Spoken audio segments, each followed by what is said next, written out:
দীর্ঘদিনের জল্পনা-কল্পনা ও রুদ্ধশ্বাস অপেক্ষার অবসান ঘটিয়ে অবশেষে বাংলাদেশের প্রশাসনিক ইতিহাসে এক নতুন অধ্যায়ের সূচনা হতে যাচ্ছে। প্রিয় সরকারি চাকুরিজীবী ভাই ও বোনেরা, আজকের সকালের আপডেট নিউজে আপনাদের স্বাগতম। যারা আমাদের চ্যানেলে নতুন তারা এখনই চ্যানেলটি সাবস্ক্রাইব করুন, আর হ্যাঁ, অবশ্যই কমেন্ট করে জানাবেন আপনারা কে কোন জেলা থেকে আমাদের ভিডিওটি দেখছেন। তবে চলুন কথা না বাড়িয়ে আজকের সর্বশেষ সংবাদটি জেনে নিন। নবনির্বাচিত নেতা তারেক রহমানের সরাসরি এবং কঠোর নির্দেশে প্রকাশ হতে যাচ্ছে বহুল কাঙ্ক্ষিত নবম পে স্কেলের চূড়ান্ত গ্যাজেট। সরকারি চাকুরিজীবীদের জন্য এটি শুধুমাত্র একটি সুখবর নয়, বরং এটি একটি ঐতিহাসিক মুহূর্ত হিসেবে বিবেচিত হচ্ছে, যা তাদের জীবনমানে আমূল পরিবর্তন আনবে। কারণ এবারের নির্দেশনায় স্পষ্টভাবে বলা হয়েছে যে কোনো ধরনের আংশিক বা ধাপে ধাপে বাস্তবায়ন নয়, বরং প্রথম দিন থেকেই পূর্ণাঙ্গ পে স্কেল বাস্তবায়ন করতে হবে। একই সঙ্গে দীর্ঘদিন ধরে ঝুলে থাকা এবং আমলাতান্ত্রিক জটিলতায় আটকে থাকা শতভাগ পেনশন সুবিধা কার্যকর করার বিষয়েও কঠোর নির্দেশনা এসেছে, যা অবসরপ্রাপ্ত কর্মচারীদের জন্য আশীর্বাদ স্বরূপ। অন্তর্বর্তীকালীন সরকারের আমলে গঠিত পে কমিশন গত কয়েক মাস ধরে বাজার যাচাই-বাছাই করে এবং দ্রব্যমূল্যের ঊর্ধ্বগতি বিবেচনা করে যে বিস্তারিত রিপোর্ট প্রধান উপদেষ্টার কাছে জমা দিয়েছিল, সেই রিপোর্টের উপর ভিত্তি করেই এবং কোনো রকম কাটছাঁট বা সংযোজন-বিয়োজন ছাড়াই হুবহু গ্যাজেট প্রকাশের নির্দেশ দিলেন তারেক রহমান। তার এই নির্দেশনার ফলে আজ প্রশাসনের কেন্দ্রবিন্দু বাংলাদেশ সচিবালয় থেকে শুরু করে দেশের প্রত্যন্ত অঞ্চলের উপজেলা পর্যায়ের সরকারি দপ্তরে কর্মরত লক্ষ লক্ষ কর্মচারীর মধ্যে স্বস্তির নিঃশ্বাস এবং আনন্দের বন্যা বইছে।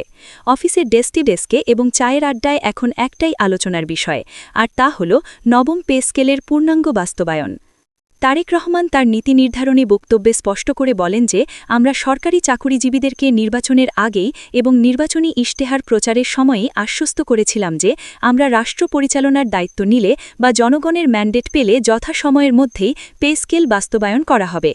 সেই প্রতিশ্রুতির ফলস্বরূপ এবং কথার বরখেলাফ না করার লক্ষ্যে তিনি আনুষ্ঠানিকভাবে দায়িত্ব গ্রহণের পূর্বেই বা শপথ নেওয়ার আগেই বেতন স্কেল বাস্তবায়নের জন্য অন্তর্বর্তীকালীন সরকারের অর্থ উপদেষ্টাকে বিশেষ নির্দেশ দিয়েছেন।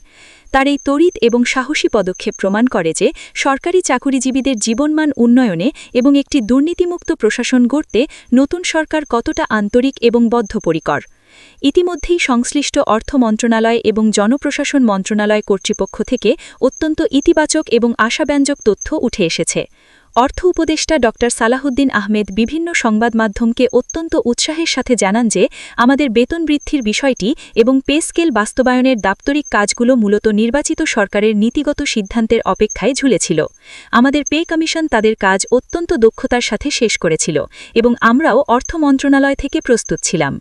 যেহেতু অবশেষে নির্বাচিত সরকার এবং দেশের ভাবী প্রধানমন্ত্রী আমাদেরকে সবুজ সংকেত দিয়েছেন এবং গ্যাজেট প্রকাশের দায়িত্ব বুঝিয়ে দিয়েছেন, তাই আমরা আর এক মুহূর্ত সময় ক্ষেপণ করছি না।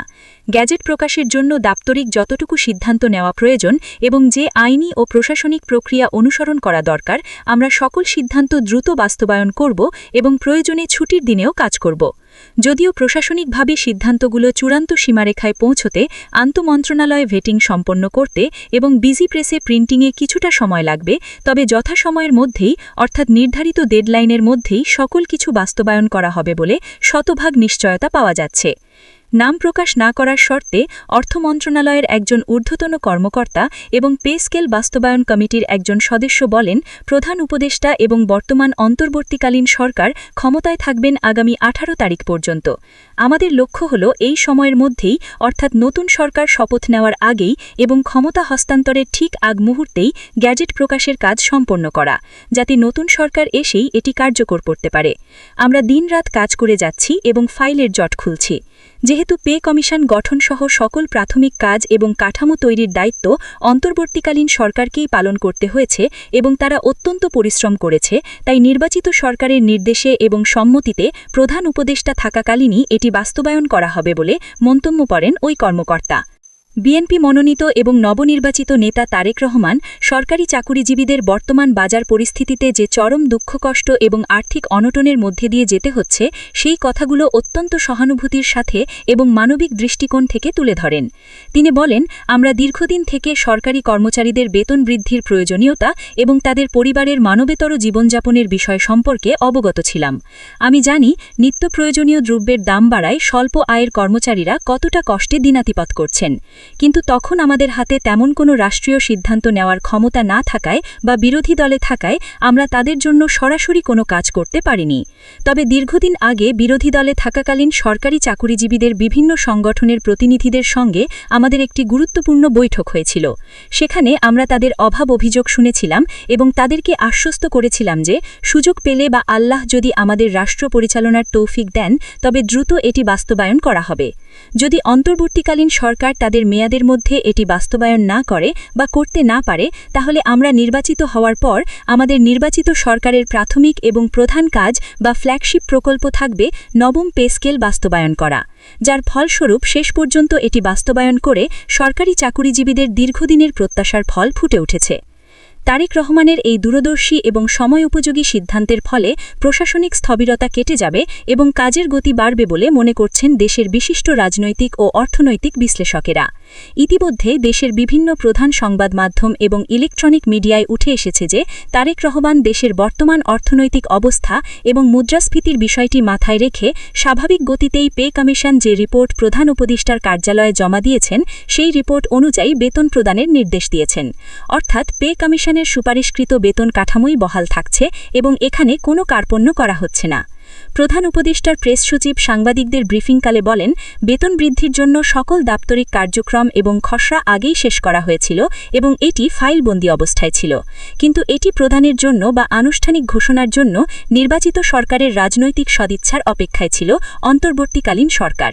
যেহেতু নির্বাচিত সরকার এসেই বেতন বৃদ্ধির দায়িত্ব নিজ কাঁধে তুলে নিয়েছেন এবং সুস্পষ্ট নির্দেশনা দিয়েছেন, তাই আশা করা যাচ্ছে আগামী 18 ফেব্রুয়ারির মধ্যেই বেতন বৃদ্ধির লক্ষ্যে একটি পূর্ণাঙ্গ গ্যাজেট জনসম্মুখে আনা হবে এবং ওয়েবসাইটে প্রকাশ করা হবে। এই গ্যাজেটে যে বিষয়গুলো উল্লেখ করা থাকবে তাদের মধ্যে অন্যতম এবং প্রধান আকর্ষণ হল পূর্ণাঙ্গ বেতন স্কেল। প্রাথমিক দিকে অন্তর্বর্তীকালীন সরকারের আমলারা এবং কিছু অর্থনীতিবিদ অর্থনৈতিক চাপের কথা চিন্তা করে আংশিক বেতন স্কেল বা ধাপে ধাপে কয়েক বছরে বাস্তবায়ন করতে চাইলেও সেটাকে সরাসরি নাকচ করে দিয়েছেন বিএনপি সরকার প্রধান। তিনি স্পষ্ট জানিয়েছেন যে আংশিক নয়, পূর্ণাঙ্গ সুবিধাই দিতে হবে, কারণ কর্মচারীদের কষ্ট লাঘব করা জরুরি। তাই শেষ পর্যন্ত পূর্ণাঙ্গ বেতন স্কেল কার্যকর হতে যাচ্ছে, যা কর্মচারীদের জন্য বিশাল প্রাপ্তি এবং ঈদের আনন্দের মতো। এছাড়াও পেনশনারদের জন্য একটি অত্যন্ত সুসংবাদ রয়েছে, যা তাদের বার্ধক্যের অবলম্বন হবে। শতভাগ পেনশন সুবিধা বৃদ্ধির বিষয়ে একটি গুরুত্বপূর্ণ তথ্য উঠে এসেছে, যা এতদিন বন্ধ ছিল বা রহিত করা হয়েছিল। সরকার প্রধান তারেক রহমান বলেন, আমরা যেহেতু জনগণের এবং সরকারি কর্মচারীদের ভোটে নির্বাচিত হয়েছি এবং তাদের ম্যান্ডেট পেয়েছি, তাই এই জয়টি শুধুমাত্র আমাদের রাজনৈতিক দলের নয়, এটা হচ্ছে দেশের 22 লক্ষ সরকারি চাকুরিজীবী এবং তাদের পরিবারের প্রায় 1 কোটি মানুষের জয়। তারা যদি আমাদেরকে সমর্থন না দিতেন বা ভোট না দিতেন তাহলে হয়তো আমরা আজ ক্ষমতায় আসতে পারতাম না। যেহেতু তারা আমাদের প্রতি আস্থা রেখে এবং বিশ্বাস স্থাপন করে দায়িত্ব বুঝিয়ে দেওয়ার লক্ষ্যে ভোট প্রদান করেছেন, তাই আমরা তাদের সকল পাওনা এবং ন্যায্য অধিকার কড়াই গণ্ডায় মিটিয়ে দেব। আমাদের এই পে স্কেল এবং পেনশন সংক্রান্ত সিদ্ধান্তগুলো আগামী 5 বছর সরকারি চাকুরিজীবীর ভাগ্যে এবং জীবনযাত্রায় আমূল পরিবর্তন ঘটাতে সক্ষম হবে এবং তারা একটি সম্মানজনক জীবনযাপন করতে পারবে। প্রাথমিক দিকে আমরা সময়মতো বেতন বৃদ্ধির জন্য সিদ্ধান্ত নিলেও এটি আমলাতান্ত্রিক জটিলতায় না ফেলে এবং লাল ফিতার দৌরাত্মে না আটকে রেখে দ্রুত বাস্তবায়নের পথে হাঁটা হচ্ছে। এই ঐতিহাসিক সিদ্ধান্তের ফলে প্রশাসনে যে দীর্ঘদিনের অচলাবস্থা ছিল তা দূর হবে এবং একটি গতিশীল, জনবান্ধব ও দক্ষ প্রশাসন গড়ে উঠবে বলে আশা করা যাচ্ছে। তাই এখন সারা দেশের সরকারি কর্মচারীরা অধীর আগ্রহে অপেক্ষা করছেন সেই মাহেন্দ্রক্ষণের জন্য, যখন 18 তারিখের আগেই তাদের হাতে আসবে সেই কাঙ্ক্ষিত নবম পে স্কেলের গ্যাজেট। ভিডিওটি খুবই জরুরি, তাই দয়া করে সবার সাথে ভিডিওটি শেয়ার করতে ভুলবেন না। আর নতুন ভিডিও আপডেট পেতে এখনই চ্যানেলটি সাবস্ক্রাইব করুন।